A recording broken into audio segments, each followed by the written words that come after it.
How y'all doing? How y'all doing? This is Alvin with Trying Success on the Old Fashioned Health Network. Good health inside and out. Y'all, I have a show that I've been anticipating on for a while. I even went and ordered the book. As you can see, the background of the book, I have the author himself on the show. Can I call you Jay?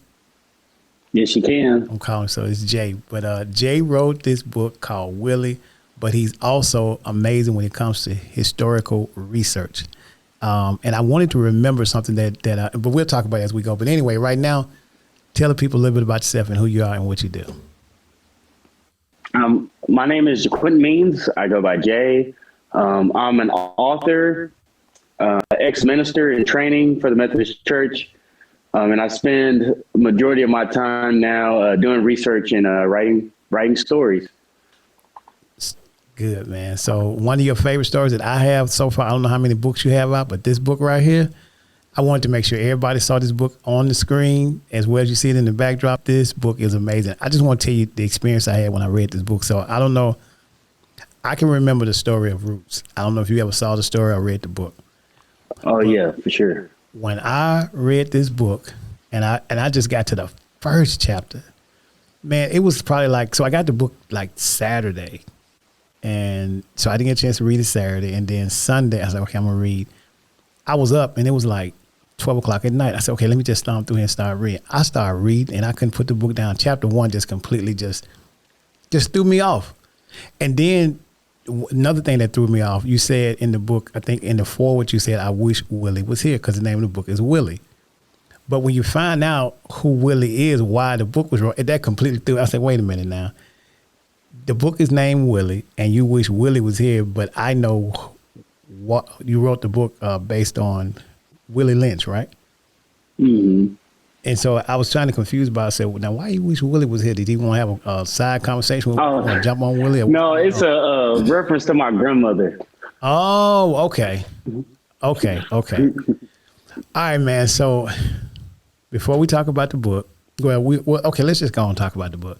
All right, so I just want to tell people, this is one of those books, when you start reading chapter 1, you won't put the book down. Because I was so rooting for Isaac in that first chapter. I was like, man, you should have seen me. You thought I was watching a wrestling or something. I was like, man, come on, man, fight back. It is so, man, this is so good.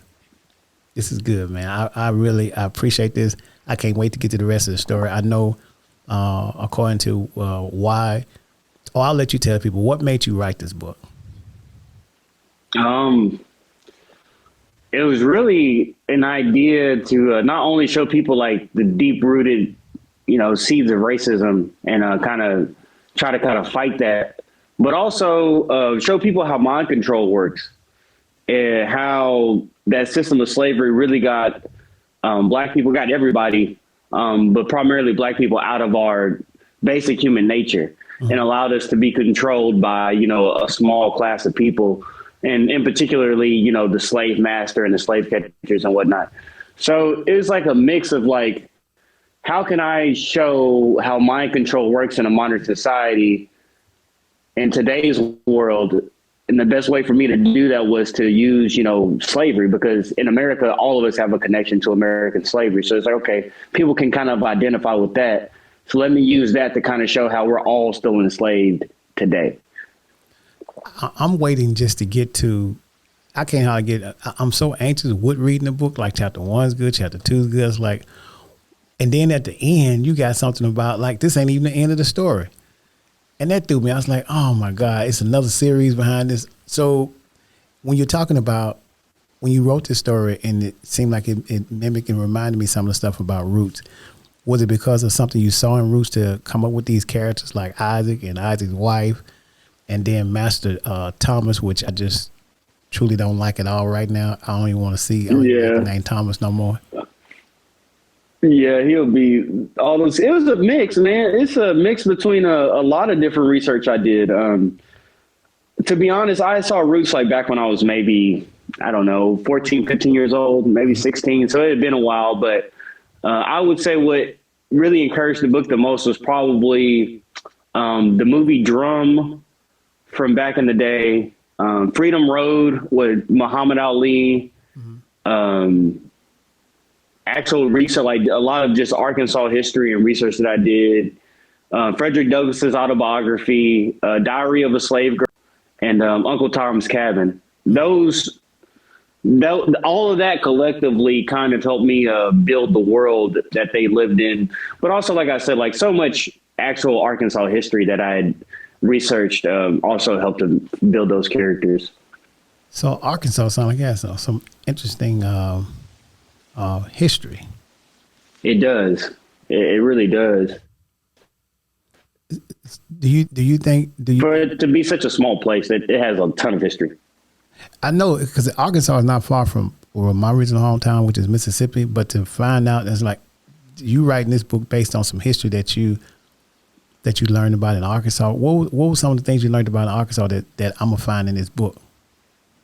That plantation in the book is based off of an actual plantation in Arkansas, which was the 14th largest plantation, which was the 14th largest slave holder in the United States. His name was Elijah Worthington. Mm-hmm. And his son in the book, John, was based off of James W. Mason, who was the first African-American postmaster. He was a two-time senator. He was a sheriff.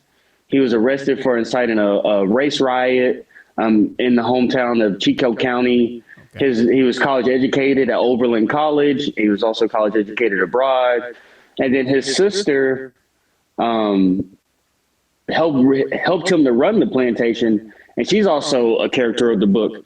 I have the Quapaw Indians in the book, which are native to Arkansas, and their story is native to Arkansas. They're considered Arkansas's original people. I mean, so there's a lot of, I mean, I could just go on and on and on, but there's so much real history that I interlace in that story. Okay. Even, I could go on and on and on. So this book has the potential to be this is the second book that I've had on my show that has a book that seemed like it could be a movie. This one I've read. His book I just ordered, but I was like, this could be a real movie. It'd be one of those movies that reminds you of Roots, and you'd be real pissed off, especially if anybody get a chance to know who Thomas is. I'm telling y'all, watch out for Thomas because he's gonna piss you off. Yeah, so this is one of those type of books. Yeah, so, that's for sure. Let me ask you this: on your channel, your Instagram, YouTube channel, there was something else that you pointed out is how you mentioned about we should not just only be angry about just who also put us in slavery, but some of our own people put us in slavery. And there was one guy in particular, I can't not remember his name, that you said he was a horrible guy. Talking about William ONeill? William ONeill. Tell me a little bit about ONeill. What did he do? Oh, well, William ONeill was the FBI informant that set up Fred Hampton. And they made the movie, Judas and the Black Messiah, which I had knew about Fred Hampton's story and William ONeill probably 6 years prior to that movie came out. Mm-hmm. But yeah, William ONeill, and keep in mind before I even tell the story, keep in mind that William ONeill at the time is probably 19 years old. At the time he gets snatched up by the FBI and turned into an FBI informant. So he's a baby, essentially. And Fred Hampton, we got to remember, Fred Hampton was murdered at 21. So they're both babies, essentially. Right. But William ONeill essentially gave the FBI all types of information of how the Black Panthers infrastructure worked, not only in Chicago, but nationally. Mm-hmm. He was giving them floor plans. He was telling them where weapons caches were. He was telling them what members were coming in, what groups they were organized with. And you're a Chicago guy. So, what made Fred Hampton so different from, and the Chicago chapter so different from the other Black Panther chapters in particular, because he was actually uniting a white organization, the Young Patriots, a Latino organization called the Young Lords, and was helping to unite the whole city of Chicago. So he was more so than the other chapters were crossing all of these racial lines. And he was doing it at a young age. So William ONeill is giving all this information back to the FBI, and essentially it leads to Fred Hampton being brutally murdered, in his sleep. So that's what made William ONeill so bad. And How do you find these people? Is it that you just diligently look out for just history, just Black history altogether? How do you find these people? Because your Instagram is full of information that I had not even thought about or even read. Some of it was familiar to me, but some of it's like, I didn't know that. You know, I get it from all over the place. I could be reading a book and see a name and be like, okay, I want to know who that person is. I can be in a conversation with somebody and they might mention something. And I'm like, I never heard of that. That's interesting. And I'll go look it up. And then, you know, all these different names pop up. And then I just kind of pick and choose what pieces of information are the most important to share. Okay. I did a series on, what was that? The Hmong people and the CIA secret war. Literally, one of my closest friends was Hmong. He was telling me about it. So, you know, I go and do all this research and, you know, find out about this whole secret war going on with the CIA. So it comes from all over the place. So are you hoping this book turns into a movie soon? Because it has all the potential right now. Oh, that's for sure. The book is planned on being a 3-part series. So you have part 1. I'm still working on part 2 and part 3. And yeah, that's the goal. The goal is for all my stories to eventually be turned into movies. That's been my dream since I was a kid. I think that's what kind of turned me into a storyteller was the ultimate goal of, you know, being able to have movies one day, or, you know, my writing being turned into movies.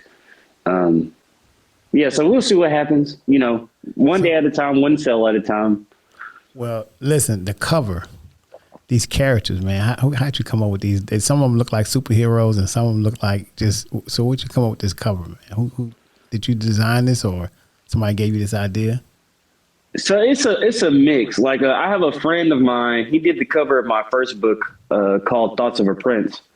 And we've been friends since high school. Mm. And so typically what happens is I'll have a vision and then I'll go to him or, you know, whoever the artist is. And I'll be like, this is the vision I have. Bring it to life. And he has this graffiti type of art style. And so I knew that he was going to be able to convey exactly what I wanted. Right. And that's what he came up with. So I just essentially gave him the descriptions and, you know, he did the rest. Yeah, and so the cover and the name, and when you start reading, it's like, okay, and then you'll start reading the book, you go back and look at the cover, you read the book. I was like, well, wait a minute, it's perfect, man. So what other books do you have? You mentioned another book that you've written. My first book was Thoughts of a Prince. Oh.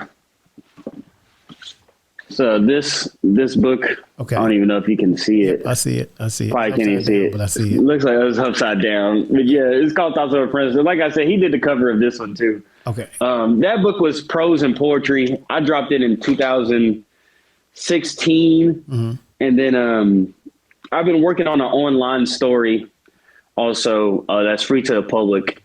And it's kind of it's more of a different direction. It's like historical fantasy. Okay. But right now it's really just trying to get Willie off the ground and getting the writing finished for Willie. Well, Willie is the man right now. I'm really liking me some Willie. Are you thinking about any children's books? People talk to me about kids' books. I don't know. Maybe. I don't think it would be hard for me to write one. It's just coming up with the idea of what to write in a kid's book. Like, it's really easy for me to write historical stuff and like really hard hitting graphic stuff because it's so real to me. It's hard for me to break that message down, you know, something that a child can consume, but we'll see. Okay. Well, yeah, because I mean, I don't even know if I would even want to break it down. I want them to see it is what it is, in a sense of watering it down. Because at some point, either they're gonna read the story from you, or they're gonna see it on social media or somewhere. You know, so right? And see, like I have a child, I have a 6-year-old, and I don't sugarcoat anything for him. Mm-hmm. You know, I try to toe that line from, you know, just letting him be a kid. But if he asks me a question, he's gonna get the, you know, the brutal, honest answer. So, yeah, I don't know. I'll think of something, I'm sure, eventually. Okay. So let me tell people how they can find your books. Because the way I found out about the book, I think when I talked to about you being on Instagram and I saw author, I was like, let me see what books he's written. So that's what made me find out about Willie. So how would they go about finding this book out? Do you have a website? I do have a website. It's called thewonderingalchemist.com. You can purchase it on there. There's a link to the Amazon page, so you can purchase it there. You can purchase it on Amazon by looking up Willie by Quintin Means, my first and last name. Those are the easiest ways to find it. You can also Google me. If you Google me, links for my book is going to pop up on the Google search as well. So let's talk about the Alchemist, this name. Where is this from the actual Alchemist, the book that's so hard for people to read? Because I hate it. I enjoy reading it, but it's not an easy read. Talking about Paulo Coelho's The Alchemist? Yeah. That's one of my favorite books. No, I got into alchemy just studying all these different spiritual things that I look into a lot. Ancient alchemy, a lot of people think it's about turning lead into gold, but there's been a lot of famous physicians and scientists throughout history, and a lot of spiritual, religious people too. And to them, it just meant to purify the soul, right? And to look into the secrets of the world, and to look into the secrets of, kind of what God put us in and how God operates and the way that God operates in our universe. So right. Alchemy is really just the science of God in a sense. So that's where that whole name, The Alchemist, the Wandering Alchemist, comes from. So it's like a mix of like, I'm wondering about everything in the world, right, and I'm trying to get close to God at the same time. Perfect. That's a perfect fit. I just didn't like that book, man. I was like, man, this book is it was so hard for me to read. Like, you had to read it more than once. So you read part and you had to you do. I was like, because he didn't, and initially he didn't want to name that book The Alchemist. Did you know that? No, I did not know that. Yeah, he named it The Alchemist, but his first people that was producing the book for him tried to get him to change the name, and he refused to change the name. I think he had this book written, according to him, more than 5 years before he actually produced it. And they tried to get him to change the name, and he refused to change the name. And then, of course, now you have what you have. I learned that off from watching him I saw him on Oprah. Yeah, I'm gonna say he was on Oprah. I remember that. He's one of my favorite authors for sure. I love Paulo Coelho. I read a lot of his stuff. Do you like? And all of it's kind of that. Do you like? Do I like what now? No, I've never read Napoleon Hill. So your type of writing, if you check out the book, it's called Outwitting the Devil. So check that one out and see. I will. Isn't that, as a matter of fact, Outwitting the Devil has the same type of surprise behind you with your book, because it kind of starts out as a guy being a businessman and ends up having a conversation with God. But get this, it's not, you just got to read it, Outwitting the Devil. And when you read it, I just wrote it down. You would call me, you're like, okay, where did this get? That particular book is good. And then there's another one that he wrote, I think it's called The One Thing. But Outwitting the Devil is the one that I want you to check out, and then let me know what you think. You're going to love that one, because I will. Listening to your story, yeah, you might like that one a lot. Don't watch the movie, read the book first, and then watch the movie. I will. That sounds like another book. C.S. Lewis is another one of my favorite authors. He wrote Screw Tape Letters. It's like this conversation of a demon having a conversation with his nephew that's trying to get somebody to lose their soul and go to hell. So it's like just a real eye-opening type of story. Brilliant. The same guy that wrote the Chronicles of Narnia wrote that. Okay. Yeah, I'm familiar with that one. Okay. Yeah, I'm picking up reading more now. I used to read a lot, and then I got to the point I wasn't reading as much, and then now I started back to reading, and so I'm kind of getting now your book and then the other book. And there was another book I was reading before these two books that I had started reading. So I was like, okay, I'm reading too much. So, but man, I really appreciate you being on the show so much. You got some merchandise too, don't you? Yeah, I like it. It's all on my website. Thank you. Yeah, I need to design some more stuff. That was my first time designing clothes. So, I'm still new to the whole clothing game, but a lot of people just wanted some merch for me. So, yeah, you can find it on my website too, thewanderingalchemist.com. I have hoodies, sweatshirts, sweatpants, backpacks, hats, the whole nine. I'll drop a spring line here. It's still pretty cold where I'm living at, but close to the end of March, I'll go ahead and design and put out a spring line. Okay. But that's what I have up right now. Okay. So you're going to, when you finish this, when you get ready to the second series, you're going to come back on the show. We're going to talk about that too, right? Oh, yeah, of course. Yeah, I need 100%. I need all your series, so I got exclusive rights. Can't talk to anybody else first before you talk to me about these next. Like, well, I interviewed him first. We can do that. And if Oprah call you, tell her you already booked. Just tell her no. I got you. Yeah, right. I appreciate you, man. Thank you so much for being on the show, brother. And we will be in touch. Look forward to hearing from you soon. Yeah, I'll see you when I come to Atlanta. We'll make that happen. All right, man. Thanks a lot. Have a good one. You too. All right. Y'all make sure y'all share, watch, and follow. Have a good one.